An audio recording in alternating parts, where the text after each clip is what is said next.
Hey everybody, it's Luke over at Galaxy Tech Review, and I wanted to go over a few specifications of the Acer Predator Helios 300, what you're going to see on your desktop, what you're going to see from a few tests like CrystalDiskMark and Geekbench, using HW Info to kind of drill down into the specifications of the actual unit itself and what the parts are and part numbers, and we'll get into a few different things here. So let's take a look first at HW Info. Very useful program if you've never used it before. This is going to kind of list all your model numbers, all your part numbers of everything that are in the particular machine that you're running it on. And as you can see here, it comes up with this system summary page that'll list CPU, GPU, any installed RAM, operating system, and drives. You can see we have our i7 7700 HQ with 4 cores and 8 logical cores. You're going to be able to see that it is a TDP of 45 watts.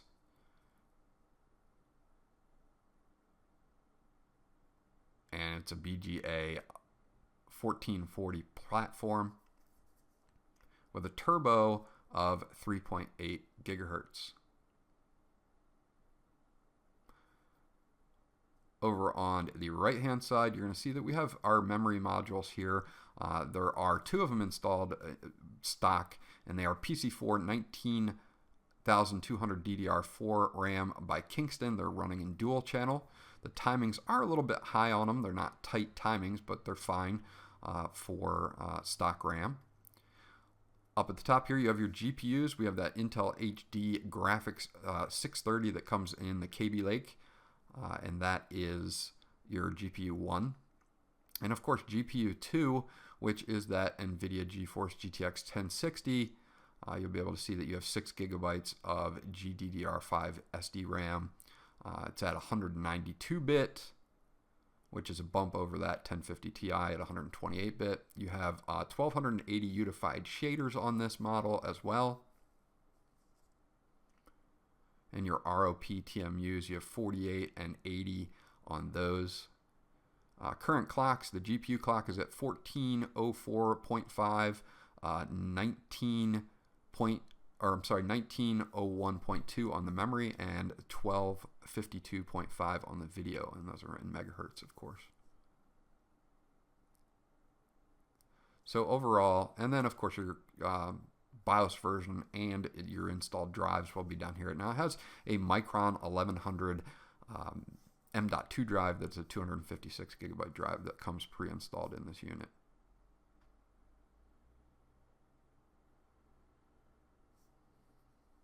And of course Windows 10 Home 64-bit. So let's drill down into this really quickly and just kind of take a look. Processors, again, that i7 7700 HQ, which is a single processor with 4 cores and 8 logical cores. Of course, you're going to get the extra 4 with hyperthreading, so that's actually a benefit in certain games.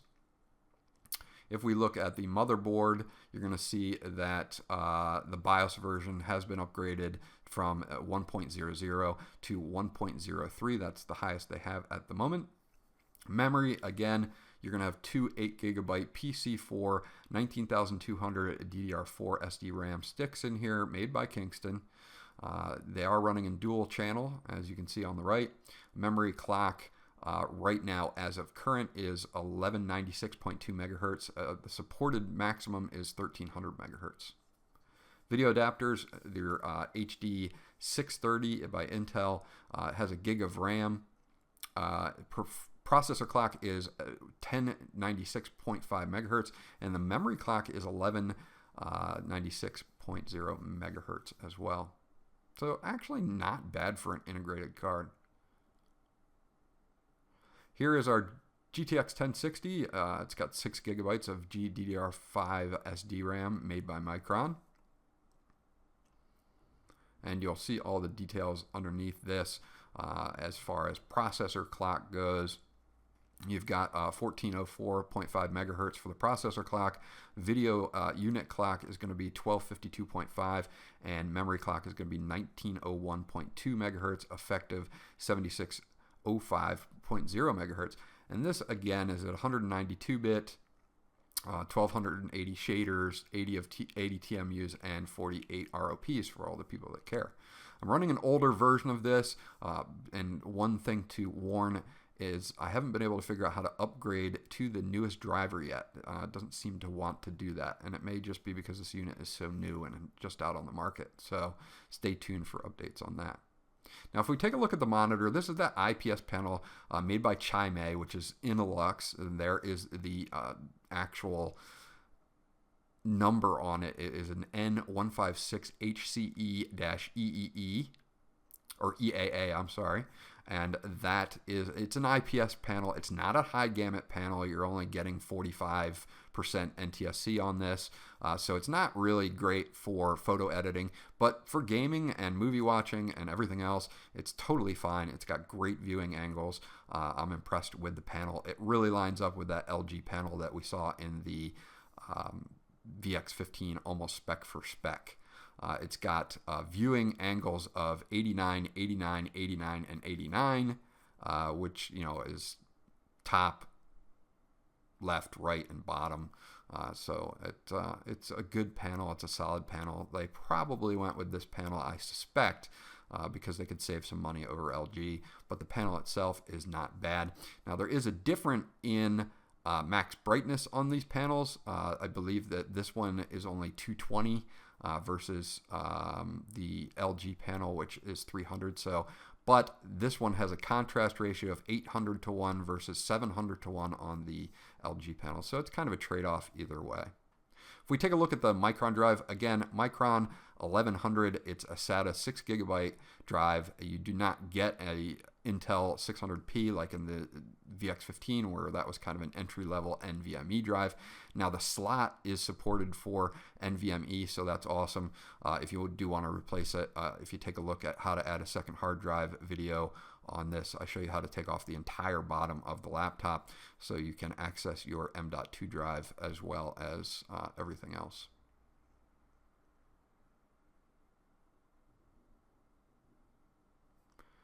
Taking a look at audio, it is a Realtek audio. So many of you are probably familiar with Realtek audio. It's in a ton of different machines. I haven't had any audio issues whatsoever. Now you've got an Atheros Qualcomm QCA6174 wireless card in here. It's a wireless AC card and Bluetooth. It has a maximum link speed of 866 megabits per second, as you can see. Now, I've done some tests on this as far as speeds go, and it's pretty much over wireless maxed out my connection, which is about 85 megabits down and about almost 100 up. So it's done pretty good on that. Now, here's another difference from the VX15. We actually have a smaller battery, which surprised me, because the battery in the VX15 isn't exactly large. This is a 49 milliwatt hour battery. The wear level on it, for some reason, it says 1.4% on mine already. Not that I'm worried about it. But this is a little smaller than what we saw in the VX15. If I remember correctly, there was a 52 milliwatt hour battery on the VX15. So you lose a few watt hours. Is it going to transfer over to real world experience? I haven't done a full battery rundown test yet, so I can't tell you whether it's going to do that or not yet. The next thing we're going to be looking at is Geekbench 4, so we can test the CPU. And I'm going to run the CPU benchmark here, and I'll also run a compute benchmark as well on the GTX 1060, so you'll be able to see that. And I will speed up this so you don't have to watch the entire thing, and I'll be back in a second.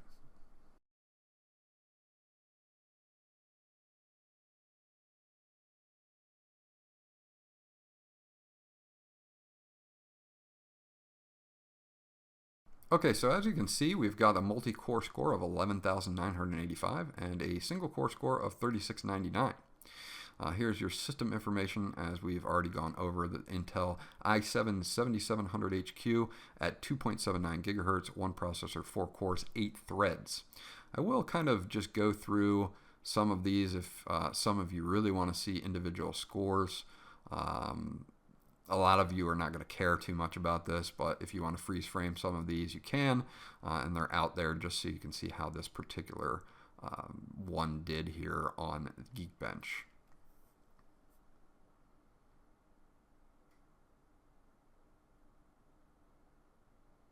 Now I was going to include the compute score as well on the graphics card, but for some reason it came back with a 0, so I'm going to cut that out of the video.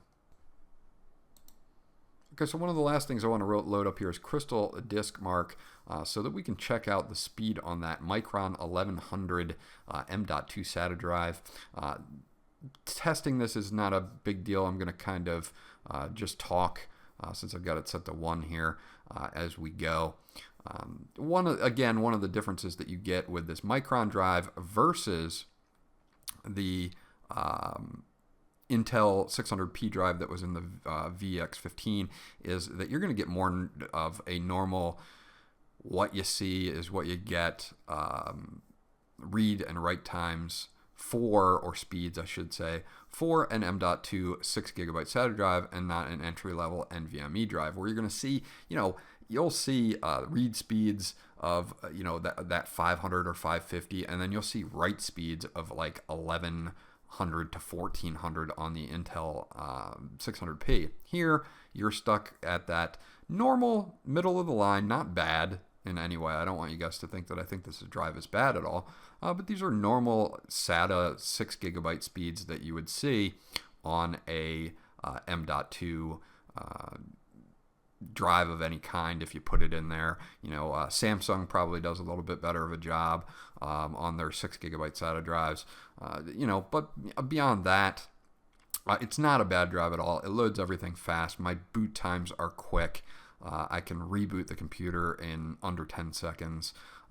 Boot time itself to login screen is probably about 6 seconds maybe. So as you're looking at it, these are your normal speeds that you're going to see with 6GB SATA, be it M.2 or, solid state drives that are going to fit in a 2.5-inch drive bay. So, not a bad drive, nothing stellar to report on this drive, but nothing bad either. I'll let you guys watch this till the end to get the final readings on this, but these are pretty much the final readings coming up right now.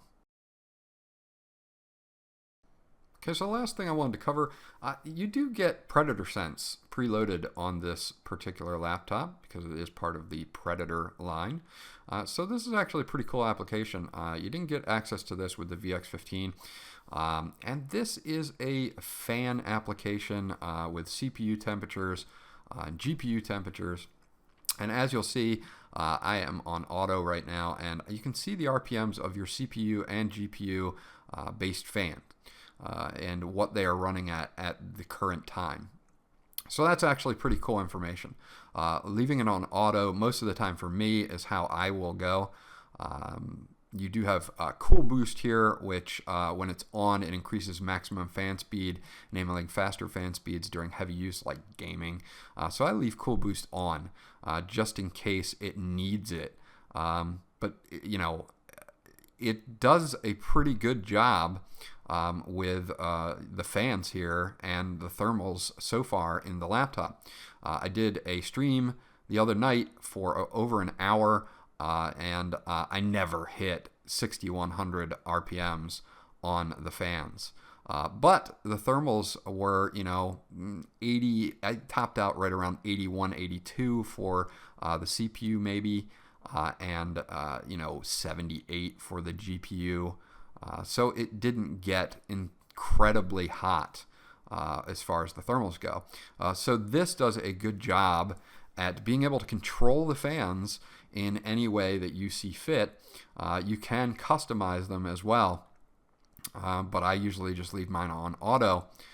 You can hit custom here if you want to, and what will happen is you can take them off of auto and set each one. If you know you're going to be using CPU intensive stuff but not really using GPU intensive stuff, you can actually click the auto button and set the CPU fan slider to whatever you'd like, and it will adjust that. So now I'm at 4761 and the GPU is still at 2479. Or if I want to lower that down, I can do that or adjust it in a certain way. You know, obviously at a little underneath, it's going to be at 3225. So one's at 5,000, one's at 3225, and you can adjust them to fine-tune them per CPU and GPU. So that's actually pretty cool. I like that you can do that and you have some fan control there. Again, something we didn't really have access to in the Acer Aspire VX15. So very cool with the Predator Sense here that we get this on this low-end Predator model, which will really help with a lot of stuff. My suggestion is to leave it on auto and leave Cool Boost on, and I did some pretty good gaming the other night, and the thermals didn't get out of control. So that's what I'm going to leave mine on, is the auto setting.